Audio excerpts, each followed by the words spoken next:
छत्तीसगढ़ के बिलासपुर नसबंदी कांड की, जिसमें 14 महिलाओं की अब तक मौत हो चुकी है। इस मामले में छत्तीसगढ़ के मुख्यमंत्री रमन सिंह ने पहली बार प्रशासन की गलती मानी है। उनसे खास बातचीत की हमारे संवाददाता सुनील नामदेव ने। मुख्यमंत्री जी, इस समय क्या नई कार्रवाई की गई है? नई कार्रवाई तो ना कहा जाए, मगर कुल मिला के जो घटना 8 तारीख को जो ऑपरेशन हुआ और 9 तारीख और 10 तारीख से लेकर अभी तक जिन मरीजों को तकलीफ़ हुई और उन्हें हॉस्पिटलाइज किया गया, मुझे लगता है कि इसमें 3 विषय बहुत स्पष्ट रूप से हैं कि जो ऑपरेशन जहां किया गया, ऑपरेशन थिएटर और ऑपरेशन थिएटर के साथ साथ जिन क्षेत्रों में जिस एक निर्धारित मापदंड है, एसओपी निर्धारित है कि ऑपरेशन कहाँ करना चाहिए और ख़ास तौर से सीएससी में ऑपरेशन होना चाहिए, ऑपरेशन के लिए क्या क्या उस ऑपरेशन थिएटर की आवश्यकता है। मुझे लगता है इन नियमों का पालन करने में चूक हो गई और 2.5-3 घंटे में 83 ऑपरेशन हुए। वहाँ की हाइजीनिक कंडीशन को नहीं दिखा, स्टेलाइजेशन की प्रॉपर व्यवस्था नहीं हुई, तो पहली चूक लगता है ये हुई है। और उस पर जो चिकित्सा वरिष्ठ अधिकारियों की जो कमेटी बनी है, उसमें एक जांच में सारे विषय आएंगे। दूसरी तकलीफ़ जो बाद में आई कि जो घर जाने के बाद जो उन्होंने दवाइयाँ ली, दवाइयों को खाने के बाद जो उल्टी और दूसरी प्रक्रिया हुई, तो मुझे लगता है कि उसके बाद जो मरीज आना शुरू हुए वो बिलासपुर के 3 हॉस्पिटल में अलग अलग उनको रखे गए।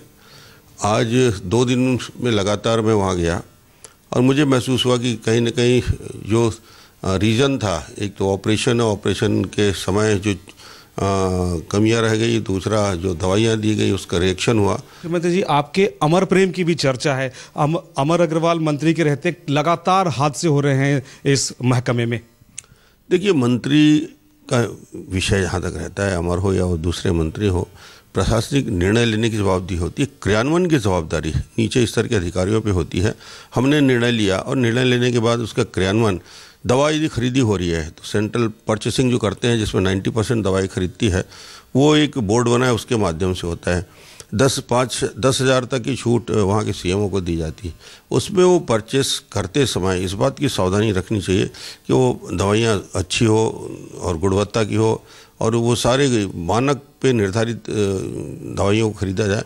इसमें यदि चूक होती है तो हमने दवाई की खरीदी पे और दवाई की खरीदी के साथ साथ जो नियम बनाए हैं, प्रक्रिया बनाए, अब एक और निर्देश इसमें जारी करे जाए कि नीचे स्तर में भी 10,000 तक की यदि दवाई भी खरीदी होती है, उसमें भी इस सारी की सारी प्रक्रिया जो हम ऊपर करते हैं, बोर्ड जो करता है, उसके पालन होना चाहिए। मुख्यमंत्री जी, भविष्य में अब इस तरह के हादसे सामने ना आए, इसके लिए क्या प्रयास कर रही है आपकी सरकार?